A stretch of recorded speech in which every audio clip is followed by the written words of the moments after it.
Hey fam, welcome back. I am your favorite shift relationship strategist, Marshawn Olanio, and today we're talking about the 10 lessons that I personally learned by giving away my body too quickly. Yes, I'm talking about sex. I'm talking about giving away my precious jewel way too quickly. My goal is if you have yet to be married and or if you're in a relationship and if you are a divorcee, that now you can pick up the pieces, take the tools, utilize the information that you are getting here so you can implement it into your life so you don't have to make the same mistakes that I did. Because here's the thing that I truly believe it is that the things that you go through are not necessarily for you.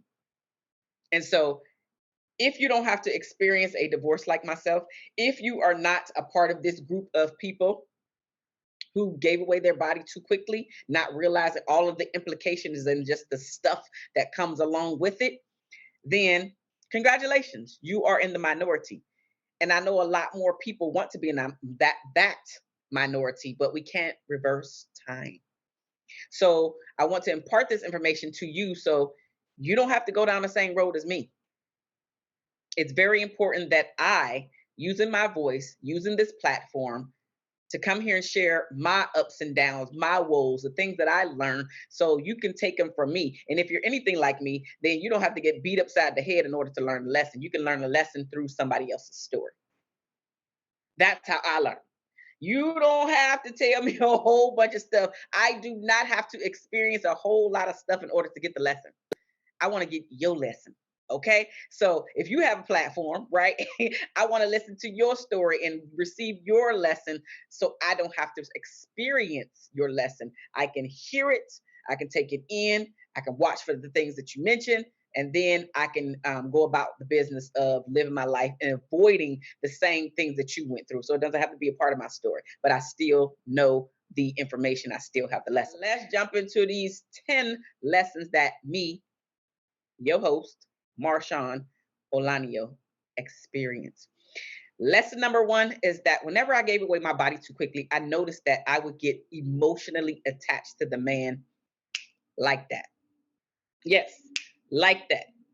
Because, and I'm not gonna go too deep into it because that's not my area, and I don't know a whole lot about it, but I do know that there are soul ties that coming to play when we're giving away our bodies, right? When we are saying yes to the experience and we have that experience. So now, because I am the receiver, so women are receiver, men are the giver, right? Because the men actually enter, right? So because I'm the receiver, I am receiving a tiny piece of him.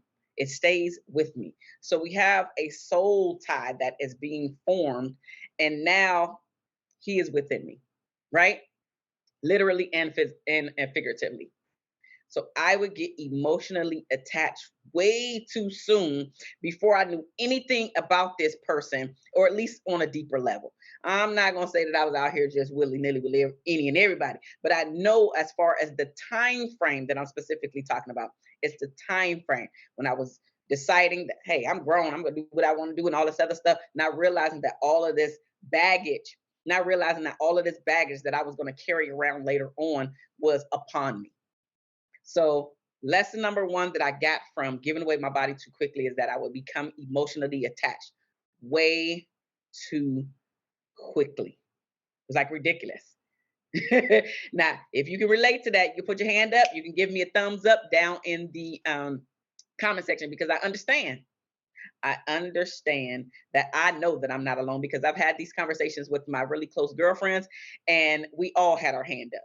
So I know if my small group of girlfriends have done this, then a larger majority of the population has done this, which is giving away their body too quickly. And the regret or even the shame, the voices, the beating up on yourself afterwards definitely plays a part in all of that stuff, right? So giving away my body too quickly, I became emotionally attached way too quickly. The second thing and the second lesson that I learned is I believed we were in a relationship when in fact it may have just been sex to him. Now, was this the case for every man? Absolutely not. But it was enough men for me to realize, Marshawn, you were not in a relationship. And why is that? It was because we didn't have a conversation about a relationship. I was sexually attracted to him, and he was sexually attracted to me, and we took care of business in that area. But we didn't have a conversation about where this was going, if we were going to be boyfriend and girlfriend. Definitely nothing deeper past girlfriend and boyfriend. We were in the moment. We acted in that moment. And again, because me, didn't slow down, I can't talk for him. I can talk for me. Because I didn't slow things down and try to get to know him more and see where his head was and what was he thinking as far as his life, where was he going in his life. Because I didn't slow it down, then I had to pay the price by believing, air quotes if you're listening to this, believing that we were in a relationship when in fact we absolutely were not, because a conversation never took place. Which leads me to the next point, which is point number point number 3. I stopped looking at and or evaluating his flaws slash the red flags that were coming up. Like after we had sex, it was the slowing down of the text being returned, or slowing down of the calls being returned, or slowing down of making sure that that dates were in place. So a lot of those things slowed down significantly, and some of them even came to a literally a stop, a halt. There was none anymore. And so then I had to deal with, well, did I do that too fast?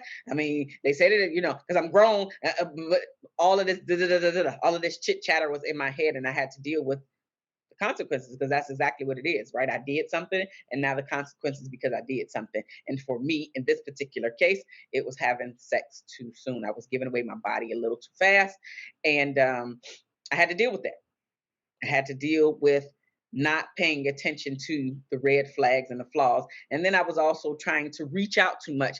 I was no longer as unavailable as I was previously to having sex. After sex, now I was clung on them. I was a much clingier after sex, which is where some of the emotional baggage came from as well. So I stopped evaluating the flaws, and I was seeing what I wanted to see, or I wasn't seeing what was actually in front of me. Maybe I still have my rose colored glasses on. I don't know, but I do know, as far as evaluating, this is a red flag. I need to walk away. It was more so, we'll deal with that later. Or maybe I was even thinking he'll change that stuff, not realizing that the red flags, when they appear, that we should pay 1,000% attention to them. Because when you don't pay attention to the things, the red flags or the flaws or the things that can really destroy your life later on, and having regrets later on, ending in a divorce or ending in a breakup. That's why a lot of those things come to pass, because we're ignoring these things. And even in some of my case, some of it, I wasn't necessarily ignoring it. I didn't realize it was a red flag, because again, I didn't have anybody to talk to. I didn't even realize that people were out here imparting this knowledge. I didn't grow up in a community where therapists were at the ready, or me knowing that I should go and speak to someone, and or even like the coaching industry wasn't necessarily around as big as it is now. And so I had to figure all these things out on my lonesome.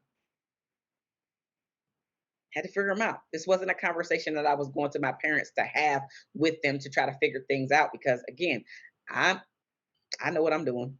I'm old enough to be in a relationship. I'm old enough to know that this is my body, and I'm able to give it away whoever I want to give it away to. You know how we do? And because I thought I knew it all in this particular area,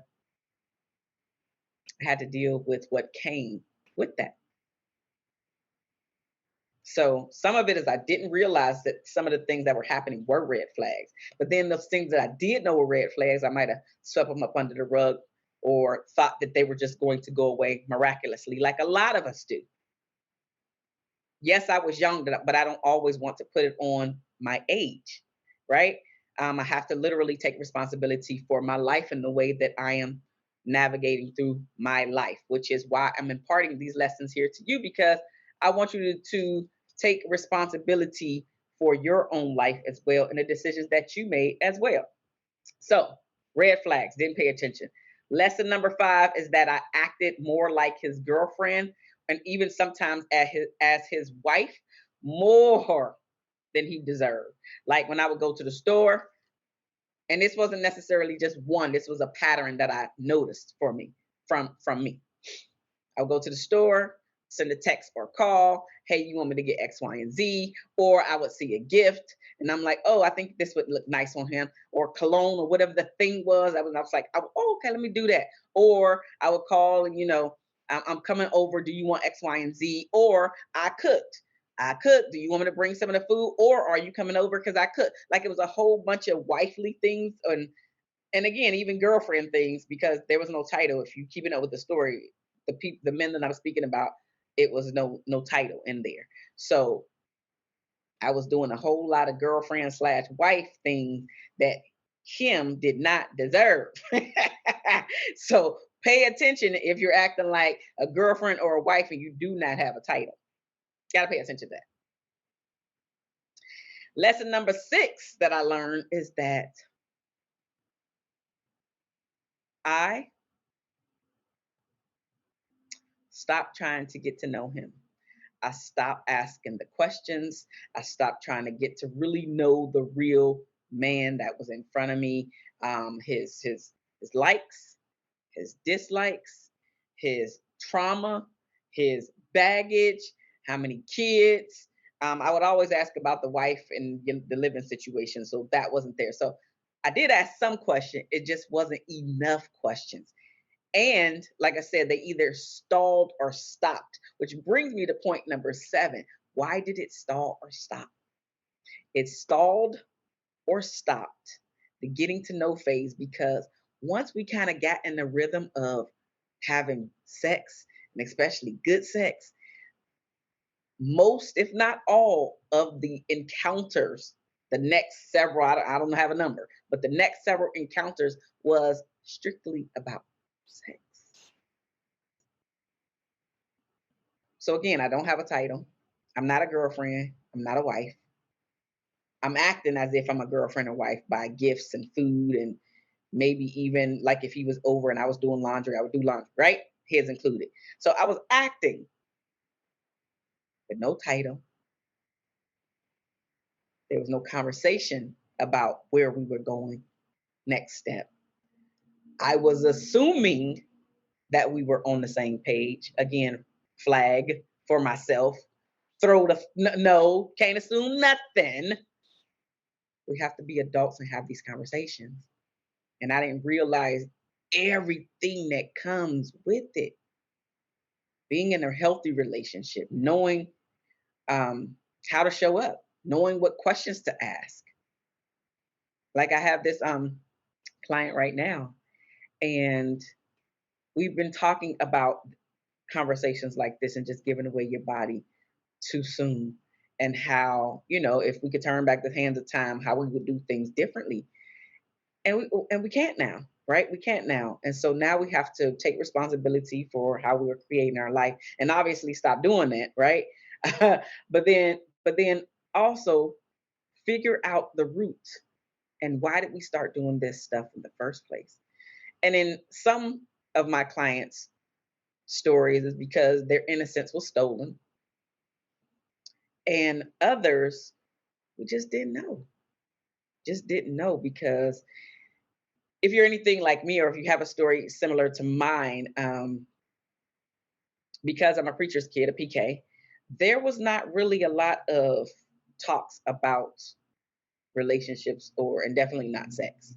It was one of those things where a lot of us experience that is never talked about or swept under the rug, or if you go and ask conversations about these particular subjects, then your parents either shy away from them or they can't give you a real answer, and you're kind of just like, what is actually happening? So you end up trying to ask your peers who don't know no information, like y'all all got the same information, or maybe you got an older sibling or something, you heard something, but it's not your experience. And so we're getting all of this mucky, yucky information from our peers. And at the time that I'm speaking about, I was a teenager in my 20s, like so teenager 20s, even sometimes in my 30s.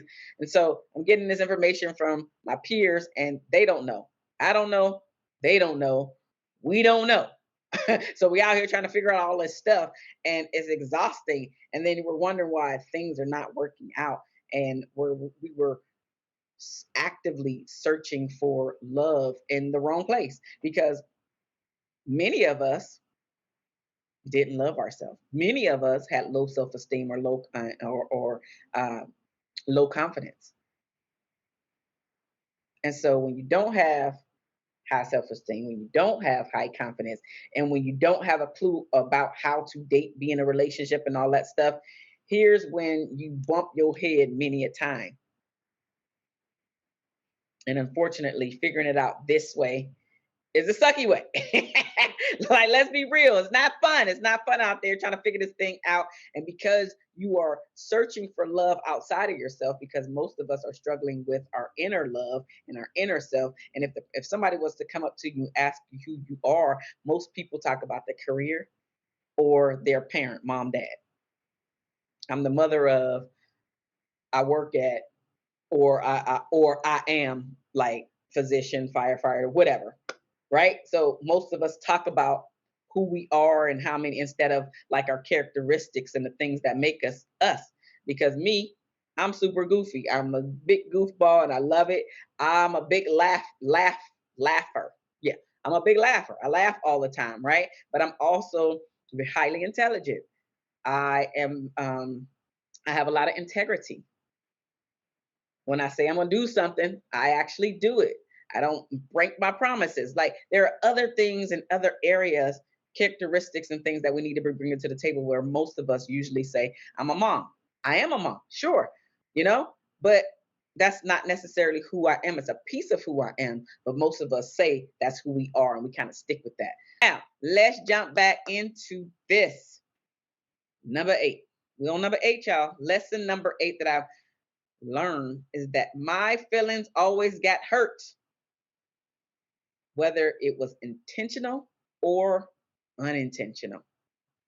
Didn't matter. My feelings always got hurt. I'm not saying that I wasn't a person that hurt feelings at some point, but I know, I'm talking about me, and it's my life, this is my story. What I do know is that I experienced more hurt feelings than I did not,